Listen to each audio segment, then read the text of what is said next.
This is a gait assessment on a treadmill with a high-level female lacrosse player, mid-20s, and we're just going to take a look at how she's running on the treadmill, look for any kind of asymmetries or global glitches.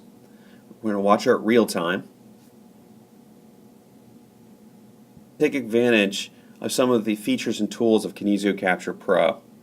I really love the bullseye feature.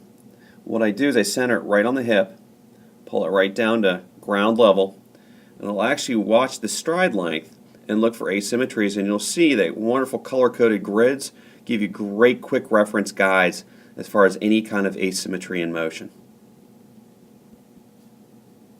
I then like to pull the bullseye up to the hip level, and I'll actually watch for level changes on each stride and look how high does the head come up and how far does it drop with each stride. Is it different? Do you see him dropping harder on one leg than the other? Great information. We'll take a look at a posterior view. This is real time. But gait can be very tricky. There's a lot of information going on when someone is running. So what we like to do is sort of dampen what we call noise. One thing I like to use is the goniometer, and I'll drop it to 180 degrees. And I'll put the body in half and drop it right on top of the pelvis.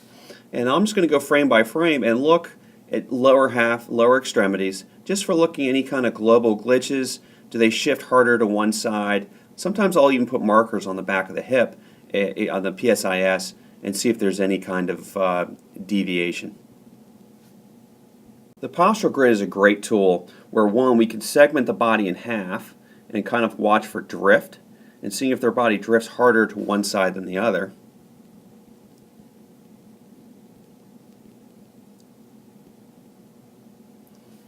We also can resize the boxes to the width of the pelvis and actually watch what I call energy leakages, where do you see the pelvis translate harder to one side than the other.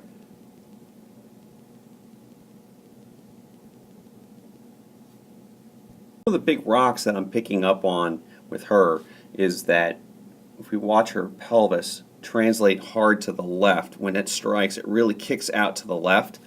But we also are looking down. Look at how the force is being inputted through the foot. You watch that inversion of the foot there, and then watch it translate as that pelvis kicks out. I'll back it up a couple frames, and then forward again. And what I see is just a big difference between the two sides. So what we want to do is basically take a look at that on the table and also in our range of motion assessment.